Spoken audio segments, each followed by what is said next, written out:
anunciando e vai ser tremendo. Amém? Glória a Deus. Agora vamos para a palavra do Senhor. Convido a igreja a abrir lá na carta que Paulo escreve aos romanos, aos cristãos de Roma.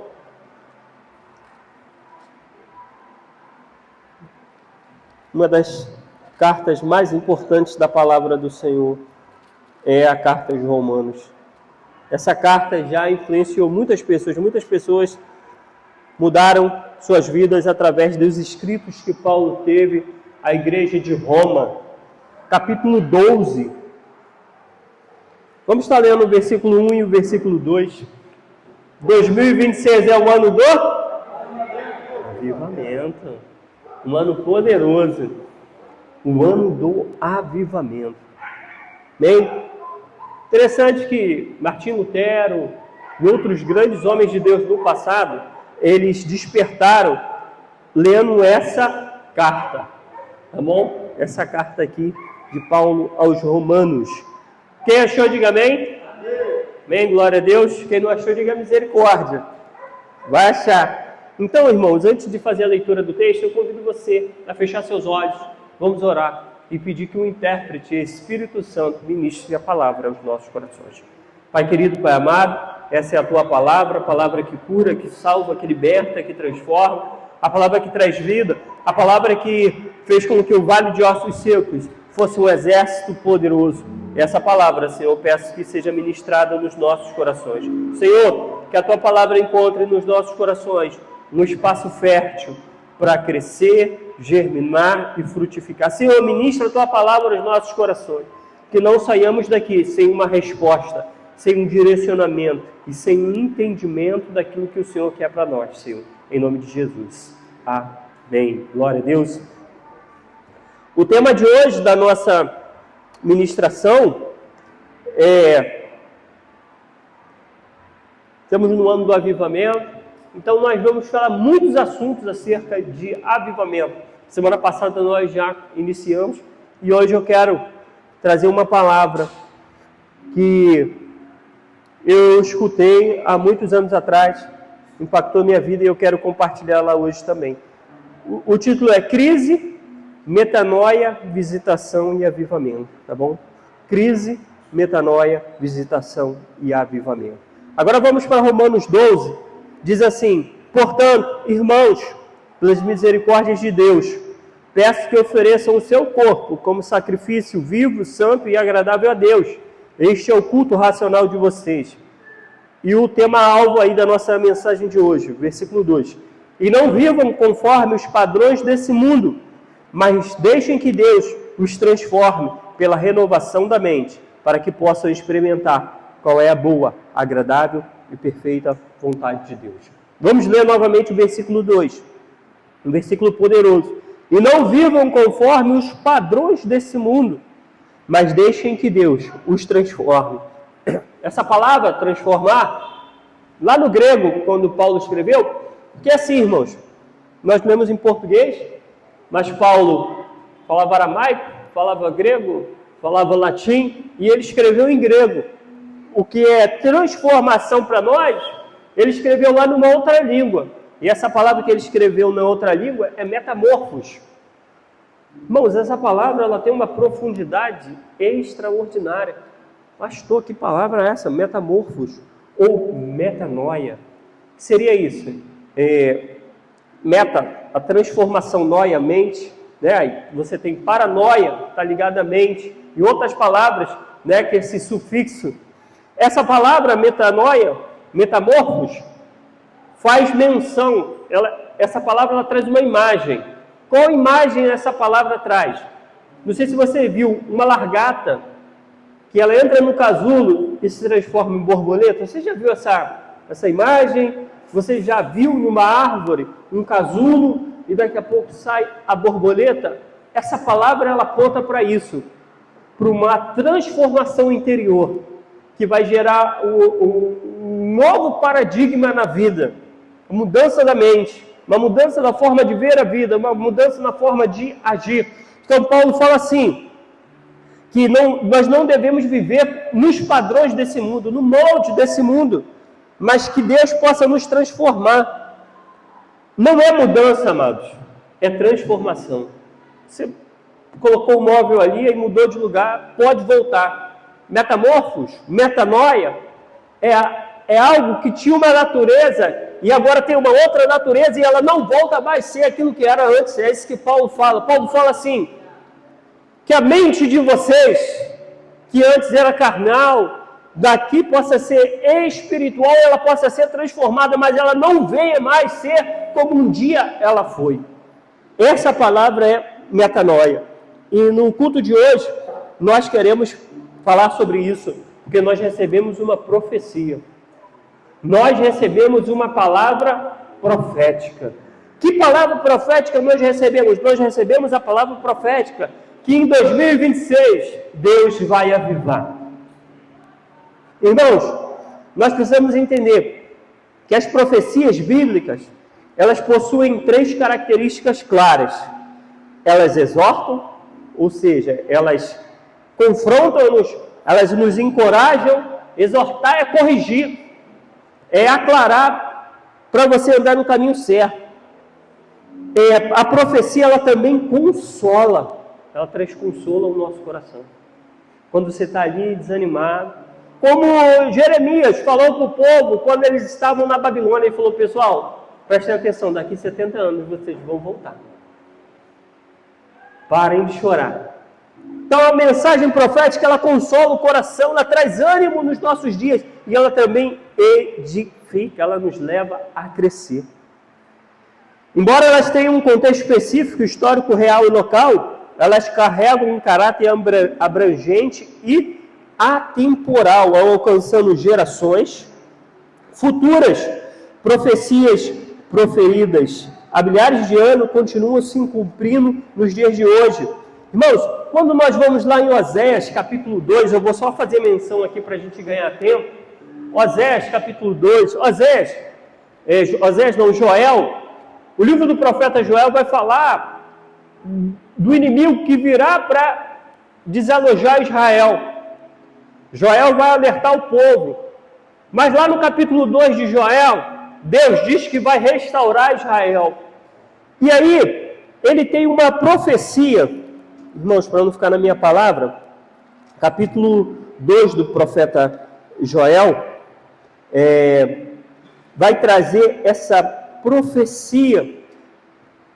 Joel, capítulo 2, versículo 28. Joel 2. Eu quero dar um exemplo do que é a palavra profética, porque tem gente que falou, não, eu profetizo sobre sua vida, olha, eu tenho uma profecia para você. E o que tem de gente aí enganando o outro e desvirtuando a palavra, olha, irmãos, é muito. Então, nós vamos ver uma profecia que é bíblica e que ela acontece até os dias de hoje. Livro do profeta Joel, capítulo 2, versículo 28. Amém ou misericórdia? Amém.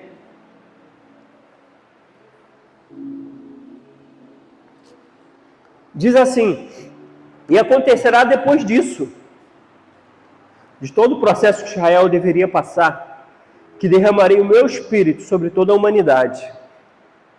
Os filhos e as filhas de vocês profetizarão. Os velhos sonharão e os jovens terão visões. Até sobre os servos e sobre as servas derramarei o meu espírito naqueles dias. Olha só, uma profecia. Há mais de 2000 anos atrás. E há 2000 anos atrás, no dia de Pentecoste, essa profecia começou a se cumprir, amém? Se você for lá, vamos lá, Atos capítulo 2. Filadélfia é um lugar que ama a palavra, amém? Em janeiro, nós estamos estudando avivamento pela palavra. Atos capítulo 2. Teve a profecia em Joel, e agora nós viremos o cumprimento da profecia de Joel. Atos 2, Atos dos Apóstolos, capítulo 2, versículo 1. Amém? Atos 2, versículo 1. Diz assim a palavra do Senhor. Ao cumprir-se o dia de Pentecostes, estavam todos reunidos no mesmo lugar. De repente, Veio do céu um som, como de um vento impetuoso, e encheu toda a casa onde estavam sentados. E apareceram distribuídas entre eles línguas como de fogo, as quais pousaram sobre cada um deles. E todos ficaram? Cumprimento da profecia de Joel, ok? Mas aí, essa profecia parou aqui? Essa profecia acontece até os dias de hoje. Nesse momento de louvor que nós estávamos aqui, o Espírito do Senhor estava sendo derramado nos nossos corações. Mais de 2000 anos, amado. E a palavra do Senhor permanece fiel nas nossas vidas. Será que você pode aplaudir o Senhor? Aleluia!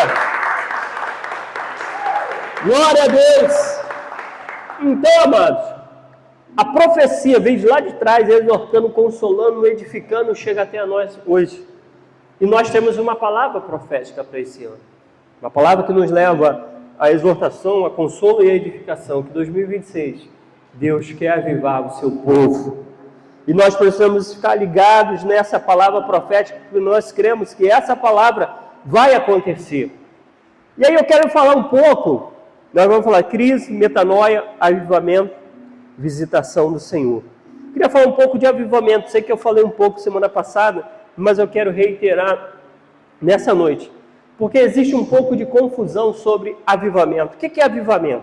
Avivamento, reavivamento e despertamento são termos relacionados à mesma realidade espiritual, que é trazer de volta à vida aquilo que um dia esteve vivo, mas morreu espiritualmente. Não se pode avivar aquilo que nunca teve vida. Então avivamento é alguém que um dia esteve vivo, alguém que esteve de pé e caiu, e morreu.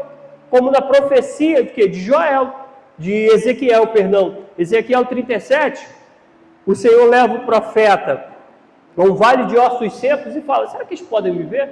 O profeta foi esperto e falou, Senhor, tu sabes. E ali, pela palavra, os ossos se levantam. Então, isso é avivamento. Algo que morreu ou estava para morrer e torna a ter vida. E aí nós precisamos fazer algumas considerações.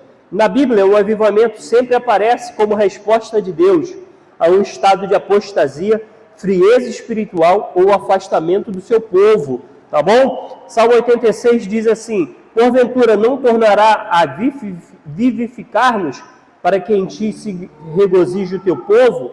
Abacuque vai dizer, aviva, ó Senhor, a tua obra.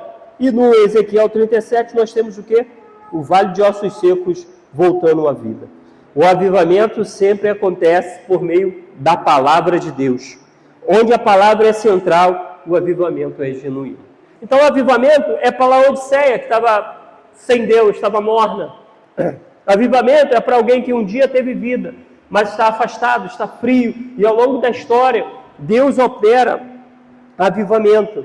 E aqui algumas considerações entre avivamento e movimento, porque existe uma confusão entre avivamento e movimento. É necessário distinguir avivamento espiritual de movimento, ok? E eu não falo aqui de uma maneira pejorativa. Nem toda manifestação emocional, crescimento numérico ou atividade intensa é necessariamente avivamento. Nós precisamos ter isso em nossa mente. Nem todo movimento vai ser avivamento. Mas o avivamento traz um movimento. Ok? Cruzada evangelística pode ser fruto de um avivamento, mas não é o avivamento em si. Manifestações sobrenaturais, dons espirituais, emoções intensas, não garantem avivamento. Mas o avivamento produz isso. Ok?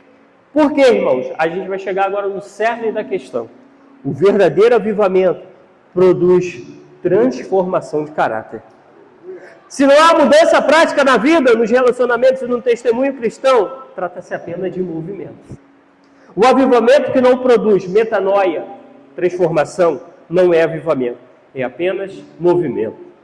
Eu posso me emocionar, eu posso operar em dons, mas isso não necessariamente é o avivamento. Avivamento é transformação. Avivamento é aquele cidadão que não era um bom pai, se transformou num bom pai. Avivamento é aquele camarada que era um péssimo marido, não cuidava da família, não estava nem aí para os seus, e daqui a pouco é transformado e se torna um marido exemplar e excelente.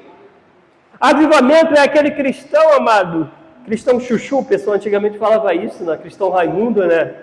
Um pé na igreja, um pé no mundo, não tem isso. Tem essas expressões populares. Avivamento é isso, é um camarada que ia na igreja, mas não tinha Cristo na sua vida. Se os outros falavam palavrão, ele falava também.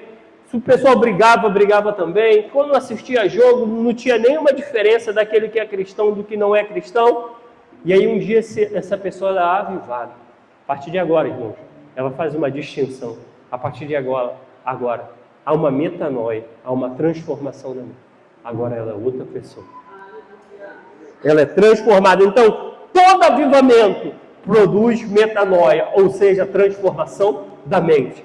Se não tem transformação no ser, não é avivamento, é movimento. Movimento é bom, essas questões são boas só, mas só é avivamento se for transformação no caráter. E aí eu quero trabalhar alguns princípios do avivamento, tá bom? Princípios do avivamento.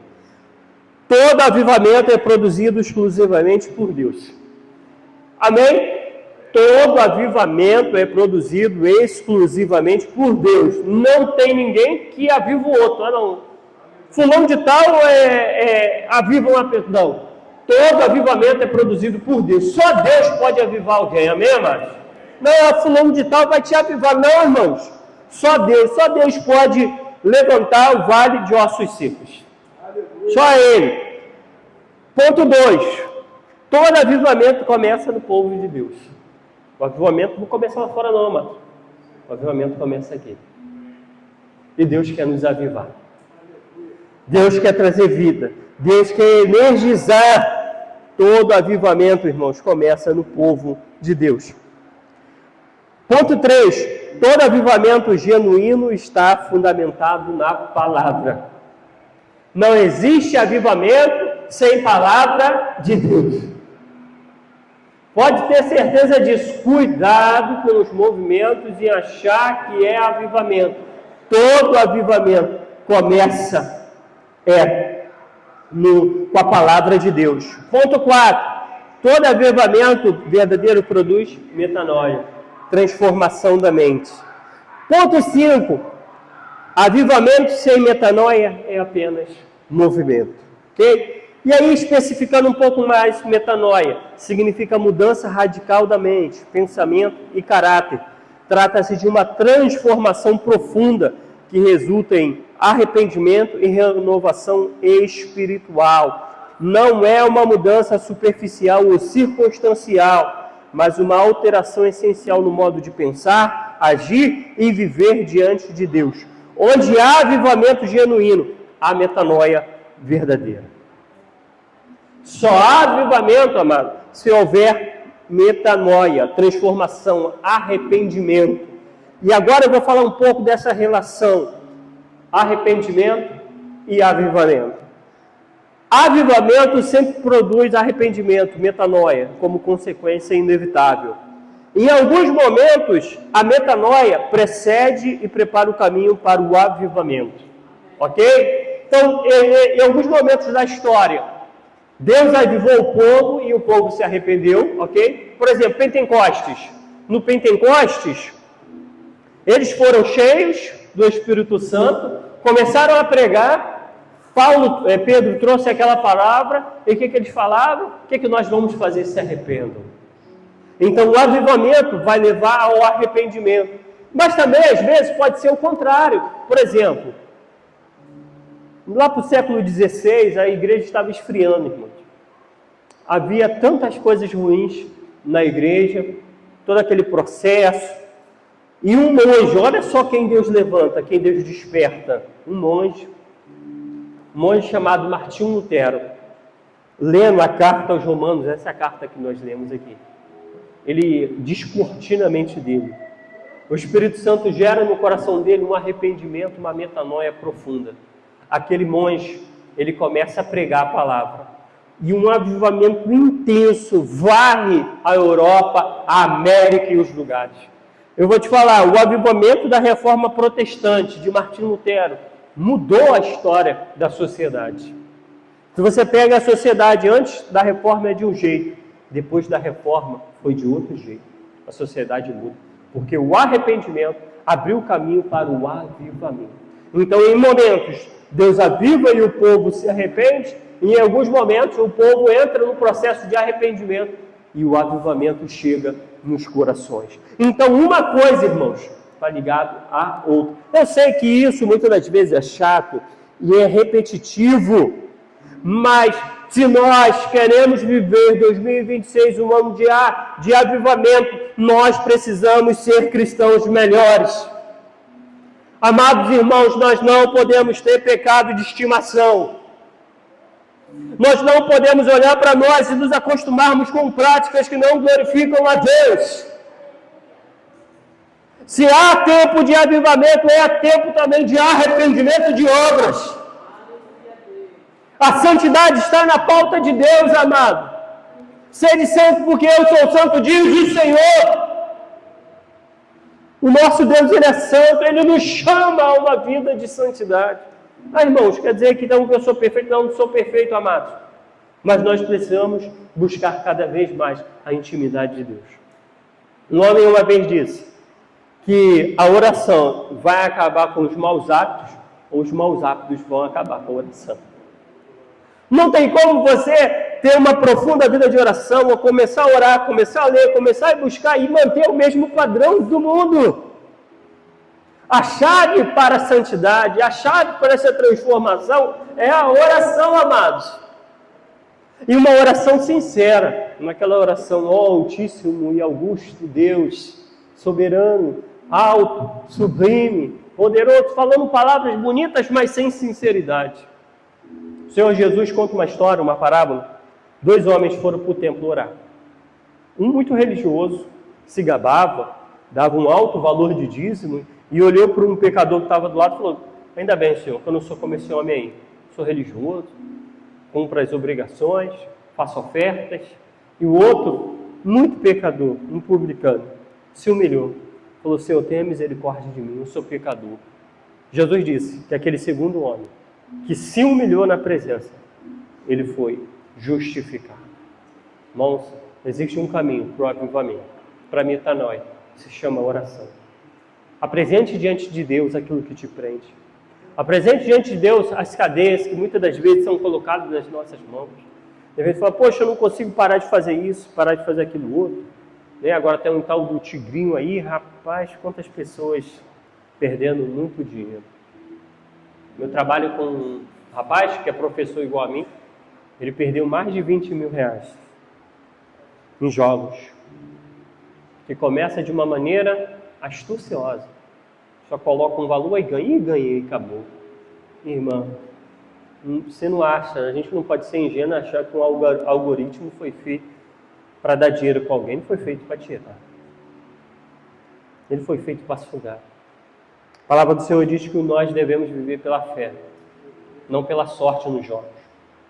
Não faz mal, é raspadinha, totobola, papatudo, cuidado, hein? Isso tudo tem um fim que não é proveitoso. Precisamos pedir que o Senhor prospere as nossas mãos, mas não devemos ser cativos em vícios que arrancam recursos. Então, se nós queremos, em 2026, de avivamento, nós precisamos seguir o caminho da santidade. E a santidade começa com a metanoia, a transformação. Eu parto para a terceira parte da mensagem: crise, um ambiente para o avivamento. Biblicamente, historicamente, o avivamento quase sempre nasce em meio à crise, à morte espiritual. Quando a gente fala crise aqui, irmãos, está falando nesse cenário de afastamento de Deus. Assim como no Vale de Ossos Secos, o avivamento surge quando a situação parecia irreversível.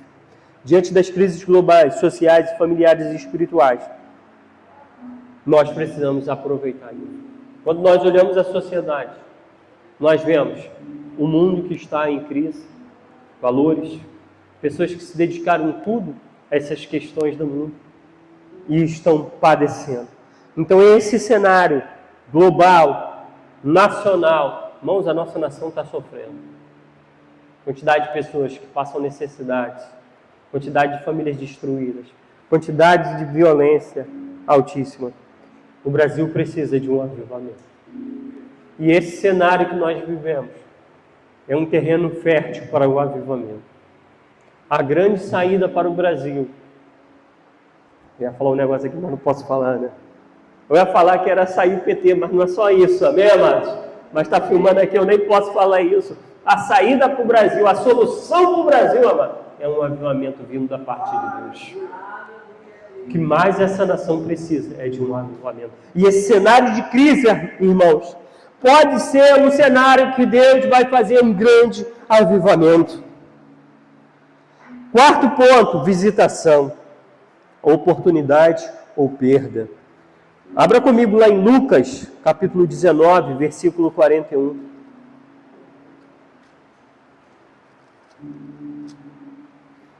Crise dos valores.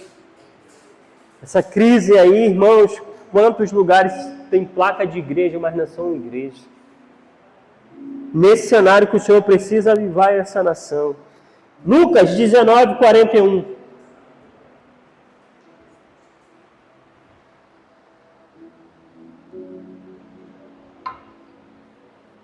Um dos versículos que mais Jesus expressa a tristeza. Lucas, Evangelho, segundo escreveu Lucas, capítulo 19, versículo 41. Amém ou misericórdia? Diz assim a palavra do Senhor. Quando Jesus ia chegando a Jerusalém, vendo a cidade, o que ele fez? E disse, né, versículo 42, dizendo: ah, se você soubesse, ainda hoje, o que é preciso para conseguir a paz, mas isto está oculto, mas isto está agora oculto aos seus olhos, pois virão dias em que os seus inimigos cercarão você de trincheiras e apertarão o cerco por todos os lados, e vão arrasar você e matar todos os seus moradores. Não deixarão pedra sobre pedra, porque você não reconheceu o tempo em que Deus veio. De repente você fala para mim assim: pastor, não estou entendendo nada que o senhor está falando aí de visitação. Jesus chora olhando uma cidade. Irmãos, Jesus chorou ao ver Jerusalém, porque ele sabia o que iria acontecer com Jerusalém. Agora você imagina uma cidade, Nova Iguaçu. Imagina que Jesus chega aqui e começa a chorar, porque iria acontecer um grande problema. Jerusalém foi devastada. Agora, imagina o centro de Nova Iguaçu não ter nenhum prédio, nenhuma casa. Tudo destruído. Foi por isso que Jesus chorou. Jerusalém, um pouco depois de Cristo Jesus, foi devastada pelos romanos. A única coisa que ficou foi um pedaço do muro do templo. Não ficou nada de pé. E Jesus diz por quê? Sabe por quê? Porque eles não reconheceram o dia da visitação. Agora eu faço a aplicação do texto. Porque na exposição do texto, nós lemos, compreendemos e aplicamos. Todo o texto sagrado é para ser lido, compreendido e aplicado na nossa vida. 2026, o ano do avivamento. Deus está estendendo as mãos sobre o seu povo. Deus está vindo visitar o seu povo. Mas eu decido se eu quero receber esse Deus ou não. É eu que me posiciono como Jerusalém. Se eu vou aproveitar a oportunidade da visitação ou vou deixar passar. Irmãos, da mesma maneira que Jerusalém foi destruído, pessoas têm sido destruídas pelo inimigo porque perderam a oportunidade da visitação. A palavra de Deus disse hoje: ouvide a voz do Senhor, não endureçais o vosso coração. É tempo de quebrantar o nosso coração, amados irmãos. É tempo de chorar, é tempo de pedir misericórdia a Deus, que Deus nos perdoe, nos lave, nos limpe, nos purifique. Deus está visitando o seu povo. É uma oportunidade ou uma perda? Daqui para dezembro nós veremos. Deus quer derramar, mas Deus só vai derramar se houver uma transformação da nossa mente. Jesus lamentou porque Jerusalém teve a oportunidade da transformação e rejeitou. Que a palavra de Deus encontre no seu coração um espaço para frutificar. Irmãos, nós não podemos ser os mesmos crentes de sempre. Uma vida mediana, pouca leitura, pouca oração, pouca dedicação. É tempo de visitação, é tempo de avivamento, é tempo de arrependimento. Disse que uma das coisas mais difíceis que tem é alguém que já está um certo tempo no caminho se arrepender. Nós somos chamados ao arrependimento. Não é só quem está lá no bar bebendo, ou quem está numa vida de prostituição e de drogas. Todo cristão é chamado a se arrepender, a mudar, a crescer, a buscar estar mais perto do Senhor. O melhor lugar para estar, amados irmãos, é aos pés do Senhor. Eu encerro essa exposição do texto bíblico com uma característica do avivamento. Salmo 91, escrito pelo grande homem de Deus, no versículo 14, diz assim: porque a mim se apegou com amor, eu o livrarei. O que se apegou com amor, a mim eu o livrarei. Uma das características de alguém que é avivado é o apego a Deus. E o apego é uma característica emocional muito forte. Uma pessoa apegada a outra é uma pessoa que tem como uma base emocional. Uma pessoa que é apegada a outra, ela tem uma segurança emocional. Uma característica de alguém que é avivado pelo Senhor, ele é apegado em Deus. A centralidade de tudo é o Senhor, é a palavra de Deus. Alguém apegado é alguém próximo fisicamente, é alguém próximo emocionalmente, é alguém que dá carinho, alguém que recebe carinho. E o salmista fala: porque o que se apegou a mim com amor, eu o livrarei. É tempo de apego a Deus. É tempo de apego à palavra de Deus. É tempo de apego a uma vida de oração. Aquele que é apegado é alguém íntimo, alguém que está perto, alguém que está junto. É um filho que não larga a mão do seu pai. 2026 é um ano de visitação do Senhor. Ele quer visitar para avivar. E uma das características desse que vai ser avivado é que ele é apegado com Deus. Deus precisa ser a essência de tudo e aquilo que mais nós almejamos. Ninguém é forçado a amar a ninguém. O amor é espontâneo. O amor é fruto de experiências, de contato, de gostos em comuns, quando nós começamos a caminhar com o Senhor. Naturalmente, nos apegamos a Ele profundamente. Amém? E aí eu encerro com algumas indagações. 2026 é o ano do avivamento. Deus pode fazer um avivamento global? Pode. Deus pode fazer um avivamento nacional? Pode. Deus pode fazer um avivamento no Rio de Janeiro? Pode. Deus pode fazer um avivamento em Nova Iguaçu? Pode. Deus pode fazer um avivamento na Filadélfia? Pode. Mas depende do povo. E se essas populações não quiserem que eu e você desejamos que a nossa casa seja avivada. Se lá fora as pessoas rejeitarem o Senhor, mas que na nossa casa, na nossa vida, haja um avivamento. Que a nossa casa possa ser visitada pelo Senhor em 2026, amados, e ser transbordante. Relacionamentos saudáveis, um casamento duradouro e vencedor, sabe, uma união entre o lar. Deus quer avivar o nosso lar. Se a nação rejeitar, que a minha casa e a sua possa aceitar a visitação do Senhor. Queria convidar a igreja a ficar de pé, por gentileza. Aleluia. Pode aplaudir o Senhor.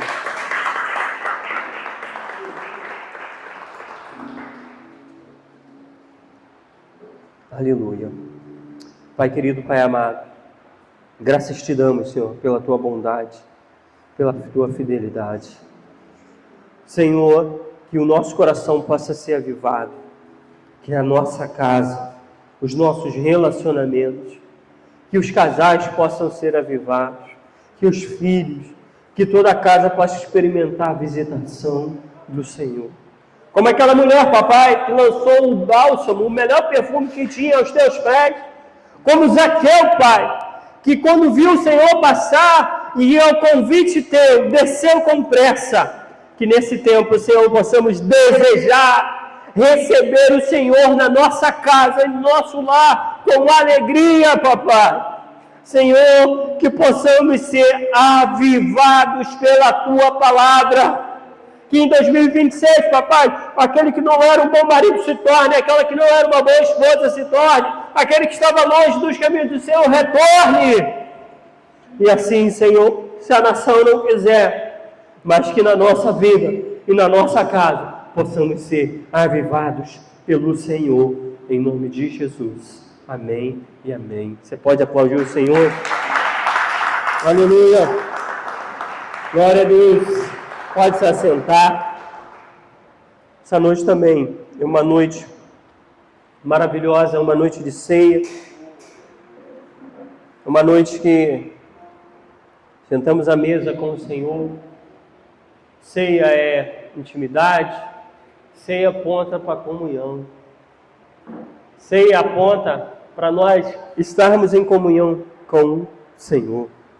O apóstolo Paulo, ele vai dizer isso na sua primeira carta a Corinto, que o que ele recebeu do Senhor ele também entregou, que é pão e o cálice, apontando para o corpo de Cristo e apontando para o sangue de Cristo. O corpo que foi flagelado,